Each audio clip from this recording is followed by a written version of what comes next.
Most of my videos, obviously, are about growing in love by developing a relationship with the Creator, okay? But as I've mentioned several times, you don't have to involve the Creator in your journey of growing in love, although it helps. But I understand that many of you, like myself, have lots of blockages and resistance towards the notion or concept of God as a being or entity.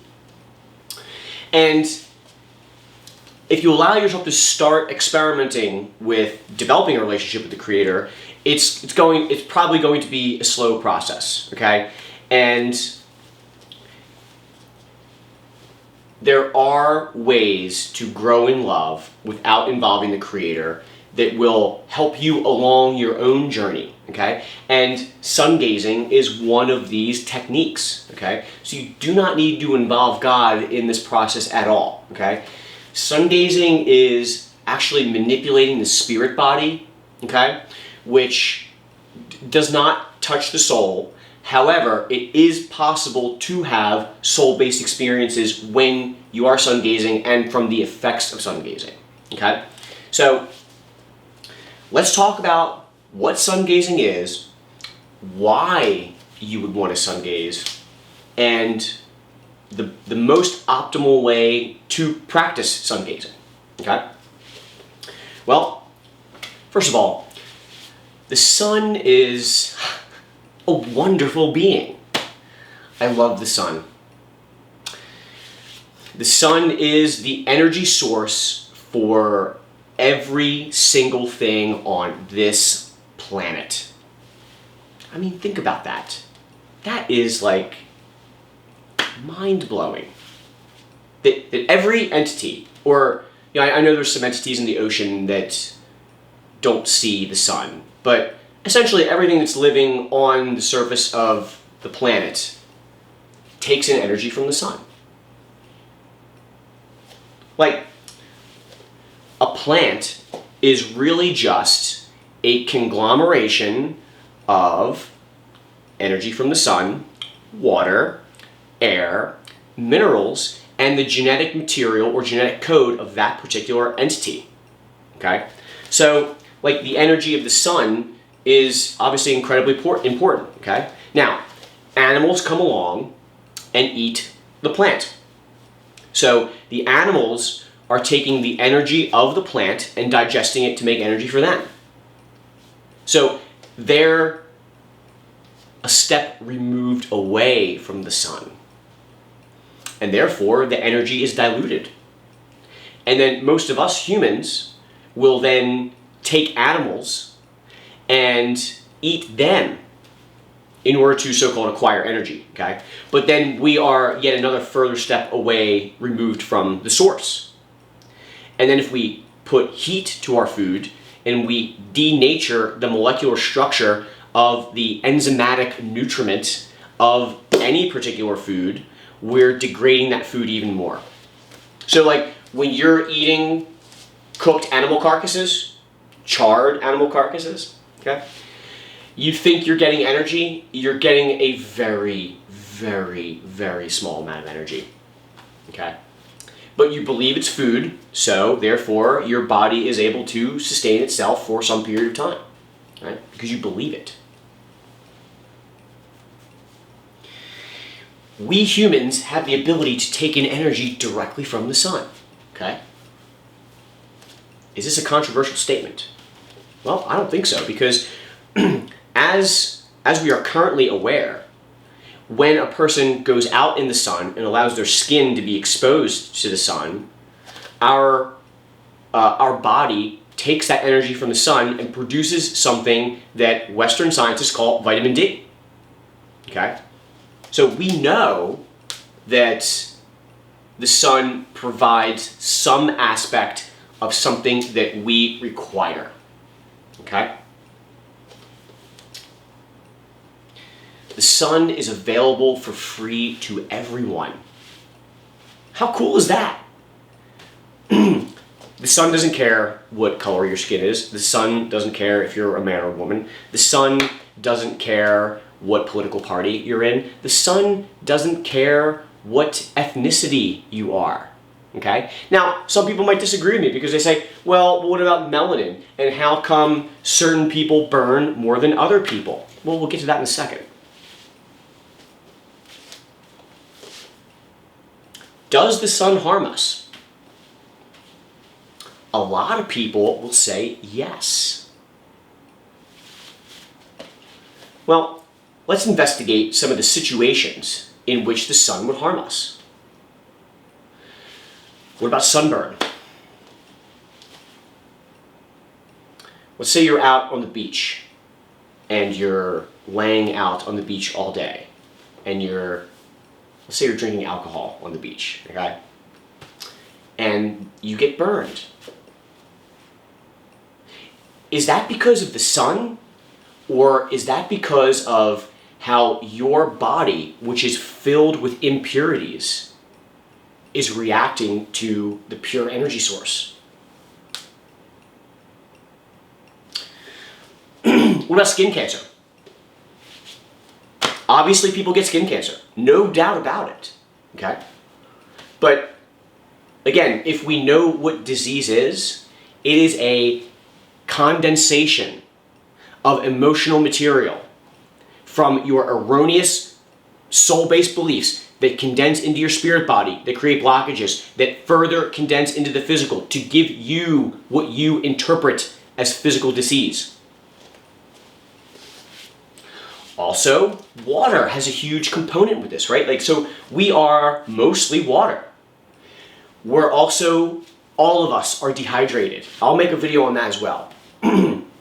But if you're dehydrated, your body is going to be more vulnerable to negative effects from the sun. And again, if you get burned or if you get skin cancer, that is your law of attraction showing you that there's something not in harmony with love inside of you.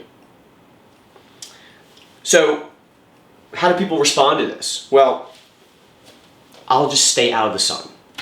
Or, I'll go out in the sun and I'll slather a bunch of weird man-made chemicals on me.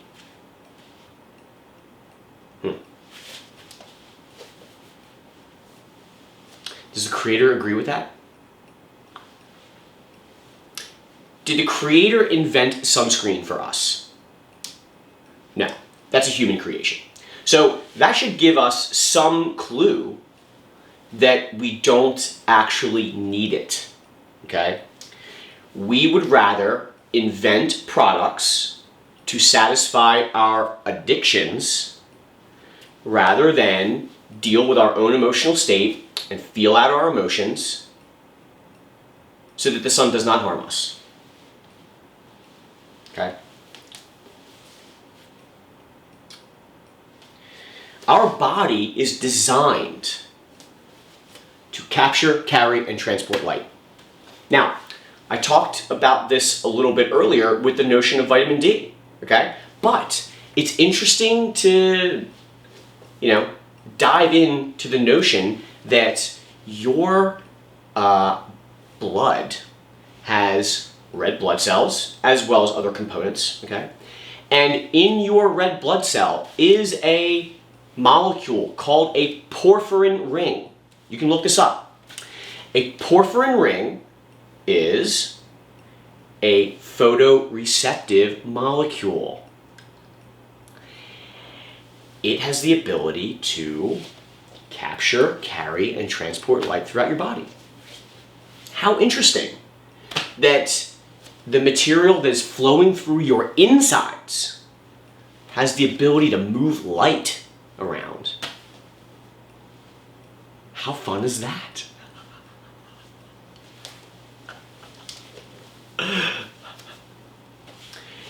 Let's talk about plants for a second, right? Most of us are aware that plants engage in a process called photosynthesis, okay? And what is photosynthesis? It is taking light and turning it into sugar or energy, okay, that the plant can use. Well, how's that work? inside the plant leaves are molecules called chlorophyll. Chlorophyll is also a porphyrin ring. The difference between the chlorophyll molecule and the hemoglobin molecule inside of our red blood cells is the center atom. In our hemoglobin, inside of our blood, we have an iron atom. And in the plant porphyrin ring, they have a magnesium atom. And if you look at a periodic table, they are right on top of each other. They have the same valence, which means they have the same ability to exchange charge. Okay? So, in that sense, like, we're pretty similar to plants. More similar than maybe we like to admit. Okay? But I'm not denigrating humans that we're like less than because we're more similar to plants. What I'm saying is that we can take this as a cue of how the Creator designed us.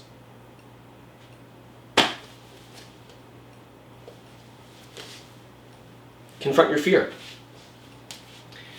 We're told the sun is harmful. Who benefits from this? How about any doctor who treats cancer?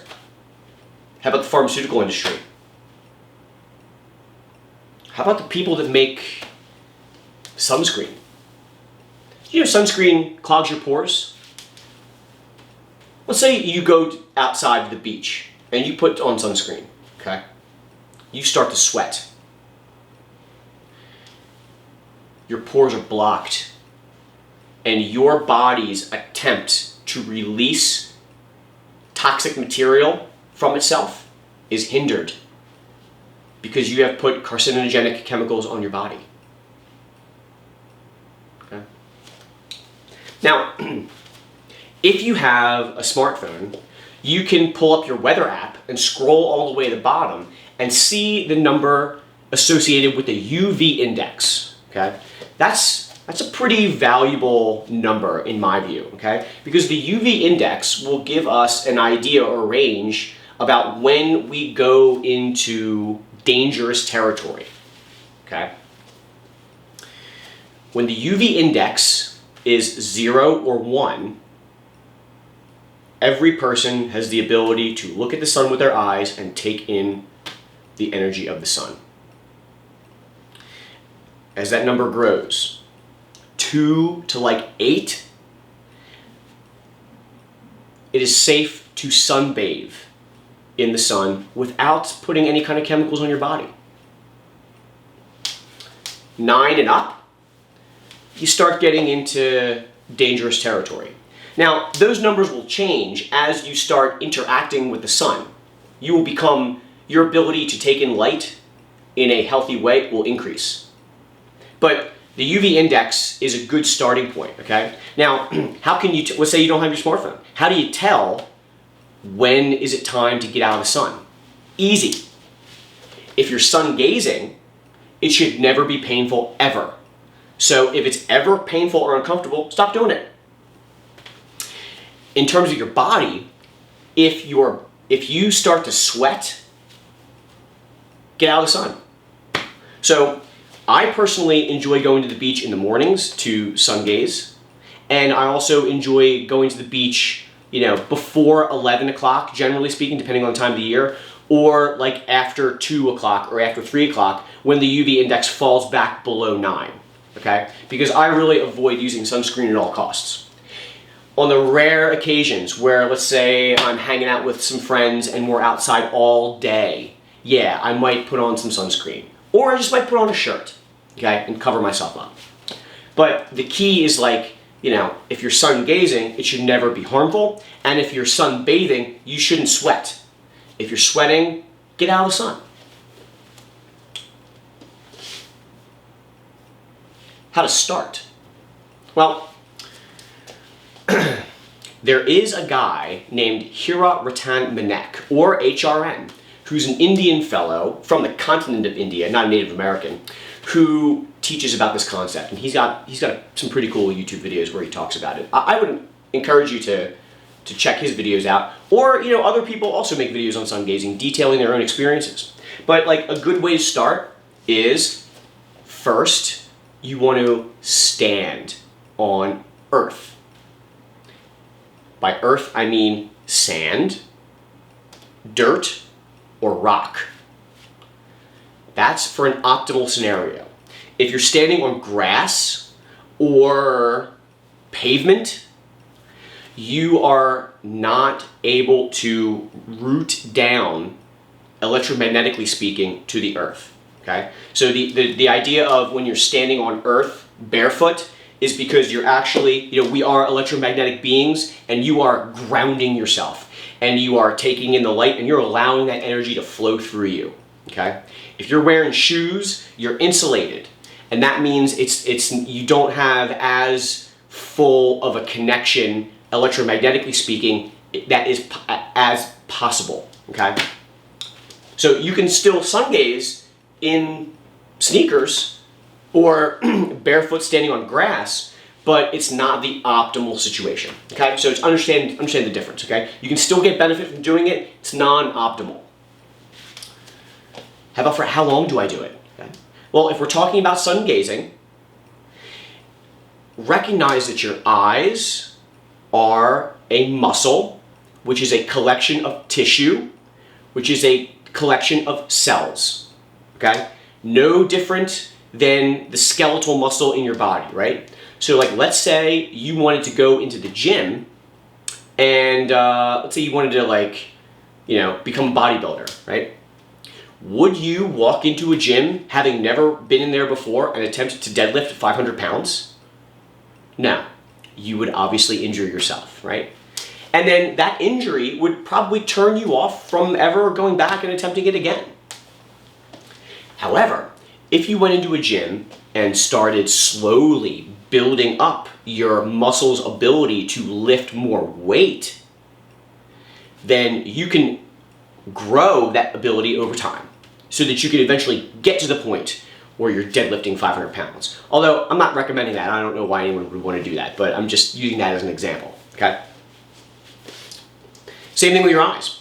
If you sun gaze, I would recommend start with like 10 seconds. Now, maybe you're asking yourself like, man, that's a lot of effort. I'm gonna get up at 5:30 in the morning and drive to the beach and stand on the beach to look at the sun for 10 seconds? Yeah, why not, right? It's an adventure. You're experimenting. And by the way, like getting yourself out of bed and going to the beach and looking at the sunrise to start your day, that's a great way to start your day. I mean, you're gonna feel good no matter if you're sun gazing or not. But when the sun is first rising, it's an orange color. It is very soft. Anyone can look at the sun at that time of day. Same thing with sunset. You can also do it at sunset, okay? Generally speaking, the range is like the first hour of sunset and the last hour of sunset, okay? The golden hours, if you will. Now, it's also important to recognize that sunrise, the sun is actually more powerful than sunset. So, and I understand that like a lot of people work weird hours and this and that, and like, as the days change with the amount of light that's available, depending on your particular schedule, you may want to attempt to look at, maybe it's in your schedule where you have the availability to look at sunrises in certain times of the year and sunsets at certain times of the year. That's totally cool. You can do that, right? And it's only required once a day, okay? I mean, if that. You don't have to do it every day, okay? Now, you go and you look at the sun for 10 seconds. Thank the sun. Thank you for your light and energy, sun. I love you. Come back again the next day. Add on 10 more seconds. Do 20 seconds. See how you feel, right? That's how you build up your ability to take in light, okay? Just like you're going to the gym, your eyes are muscles, okay? We don't think of them like that, but they are, okay? And the light will go in, you'll be able to take in more light. That light goes through your visual cortex, back into your brain, down your spinal column, and then gets distributed into your physical body from what I know as to be like the interface between our spirit body and physical body, okay? I'm not going to pretend that I know everything about this, but that's my understanding of how it works, right? If we have a physical body and we have a spirit body, there is an interface, okay? And that's where sun gazing comes into play, okay? What will happen? Well, the first thing you may notice is if you start looking at the sun, you lose some of your appetites and cravings. You're less hungry. Huh. It's interesting, right? Because what do we know about appetites and cravings? They're actually emotional suppressants and addictions, right? So if you're able to not need a craving or not consume in a craving or an appetite because you don't feel the desire to, you're getting the energy you need from the sun. And it is starting to heal aspects inside of yourself. Okay? The longer you go, the more light you take in, the greater the potential that things in your life will change. Okay? You may find yourself having less desire to engage in some of the things that you used to engage in. That's a good thing, okay? It's a good thing, because most of the stuff that we engage in is distraction. So like taking in light will help you grow in love because you'll start to recognize the truth of various things. Like, if you take in light and you feel great and you don't need to eat that cheeseburger, maybe you start to recognize, oh, you know what? Maybe that cheeseburger isn't actually food. Maybe that coffee doesn't really give me energy. It's just a stimulant. It's not actually a source of energy. The sun is a source of energy.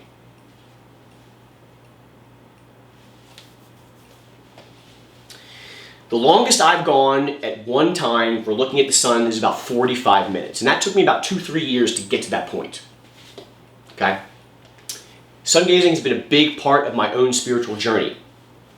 Now, when I hit 16 minutes, something strange did start to happen. And that was I was experiencing a dot of light at my focal point, right in the center of my vision. Okay? Now, I thought, at first I became incredibly scared, right? Like, oh shit, maybe I'm going blind. Well, you may have concerns about that. My feeling was I was less concerned about going blind because I knew that I was so sad about this place. And I was looking for any kind of mechanism to help me grow in love. Okay? And because the sun was not invented by man, it doesn't subscribe to man's view.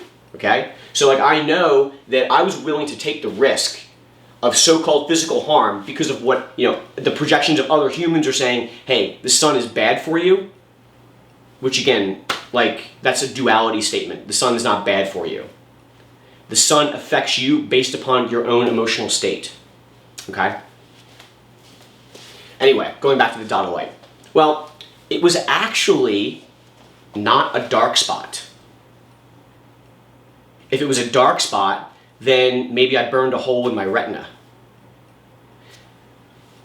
It was actually a spinning mandala, a color wheel of light.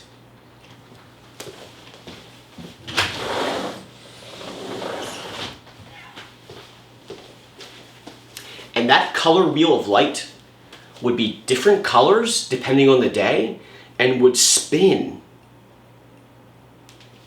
So, using my own discernment, I came to the conclusion that if I really did damage my eyes, there would be a black hole in my vision. Not a spinning color of light. I mean, that's actually pretty interesting and cool to me, The spinning color of light that I was experiencing was actually my pineal gland decalcifying. Okay? We'll talk about the chakra system in other videos and how the various major chakras of our body relate to various human functionality that we all have that we are currently not experiencing. But for now, I encourage you to experiment with sun gazing. And again, what do I have to gain from sharing this information from you? Can I make money off the sun? No. Can anyone make money off the sun? No. Okay? So that is, for me, an obvious piece of evidence of truth. If humans can't monetize it, maybe it's valuable. Okay? This is empowering. You don't have to involve the creator in this process, but if you do involve the creator in this process, it will be easier to induce emotional experiences, which can also potentially happen, okay? So like you're sun gazing, you may start crying. That's great. That's releasing grief.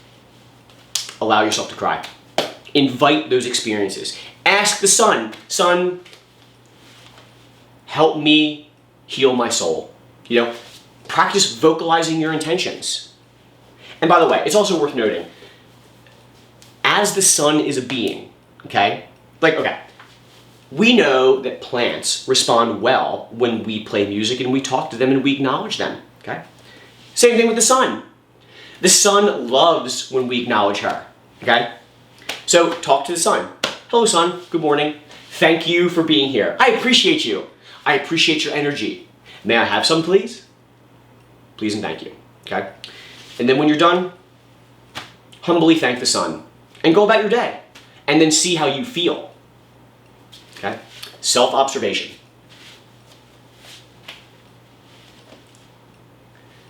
Good luck, friends. Love and peace.